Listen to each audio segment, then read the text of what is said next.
शाम का समय। अपने कमरे में माँ बिस्तर पर लेटी थी। आज उसके हाथ कांप रहे थे, चेहरा पीला पड़ चुका था। गीता उनके पास बैठकर उनका सिर दबा रही थी। माँ जी, आज आप बिल्कुल भी ठीक नहीं लग रही हैं। चलिए अस्पताल चलते हैं। नहीं, जरा सी थकान है। सीता से कहो तुलसी का काढ़ा बना दे। मैं बना लाती हूँ माँ जी, लेकिन मुझे लगता है अब देरी नहीं करनी चाहिए। तभी अमन कमरे में आता है। गीता ठीक कह रही है माँ, आपकी हालत ठीक नहीं है। मैं भैया को बुलाता हूँ। रवि भी बूढ़ी माँ के पास आ जाता है। क्या हुआ माँ को? रवि जी, अचानक से माँ के हाथ पैर ठंडे हो गए हैं और इन्हें सांस लेने में भी तकलीफ हो रही है। चलो देर मत करो, गाड़ी निकालो अमन, माँ को तुरंत अस्पताल ले चलते हैं। दोनों भाई माँ को लेकर अस्पताल पहुँचते हैं। अस्पताल का इमरजेंसी वार्ड। डॉक्टर माँ को स्ट्रेचर पर लेकर अंदर ले जाते हैं। दोनों भाई बाहर बेचैन खड़ी थी। गीता और सीता पास में चुपचाप बैठी थी। आप बहुत देर से लाए हैं। इनकी हालत पहले ही बहुत बिगड़ चुकी थी। इन्हें कार्डियक अटैक हुआ था। क्या मतलब डॉक्टर साहब? हमें खेद है, आपकी माँ अब इस दुनिया में नहीं रही। सन्नाटा छा जाता है। सीता रोने लगती है। गीता की आंखों से भी आंसू बहती हैं, लेकिन वो संयमित रहती है।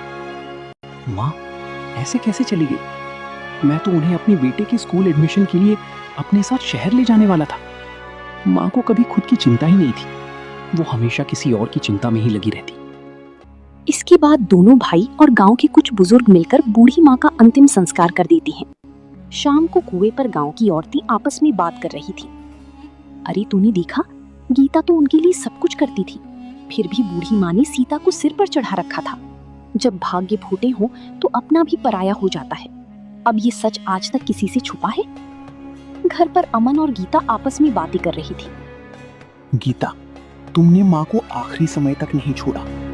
उन्होंने तुम्हारे लिए कभी कुछ अच्छा नहीं कहा, फिर भी तुम माँ को इतना अच्छा समझती हो। मैंने माँ को माँ की तरह चाहा, पर उन्होंने मुझे बेटी की तरह नहीं। फिर भी मैं अपनी इंसानियत नहीं खो सकती थी।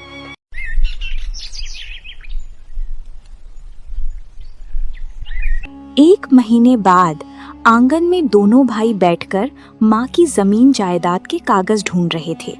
तभी एक पुरानी लोहे की पेटी से माँ की संपत्ति से जुड़े दस्तावेज निकाले गए। गीता और सीता थोड़ी दूरी पर बैठी सुन रही थीं। देखो अमन, कुल मिलाकर 5 बीघा जमीन है और पुराना घर। अब इसे हमें आपस में बांटना है। हाँ भैया, आधा आधा बांट देते हैं, यही ठीक होगा। नहीं, ऐसा नहीं चलेगा।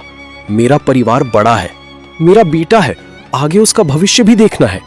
तो क्या भैया, मैं तुम्हारा छोटा भाई हूं, मेरा भी परिवार है और मैं भी जमीन का बराबर का हिस्सेदार हूं। सुन, माँ मरने से कुछ दिन पहले मुझसे बोली थी कि अमन की कोई संतान नहीं है, तेरे जिम्मे ही सब कुछ रहेगा, इसीलिए तुझे सिर्फ 20% हिस्सा मिलेगा। भैया, माँ ने मुझसे ऐसा कुछ नहीं कहा और ना ही उन्होंने कुछ लिखकर छोड़ा है।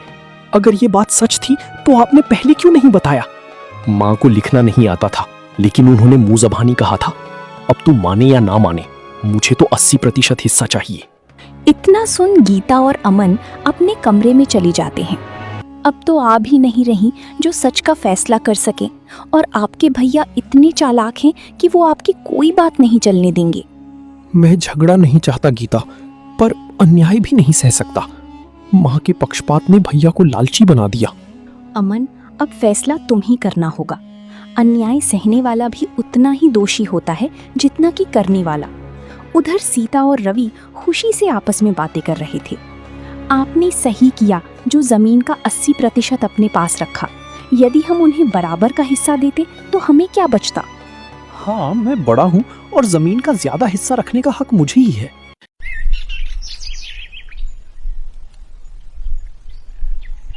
सुबह का समय। अमन और गीता अपने 20% हिस्से की छोटी सी जमीन पर खड़े थे। दोनों के हाथों में पीठ की थैली थी। सामने की ओर रवि का बड़ा खेत फैला हुआ था।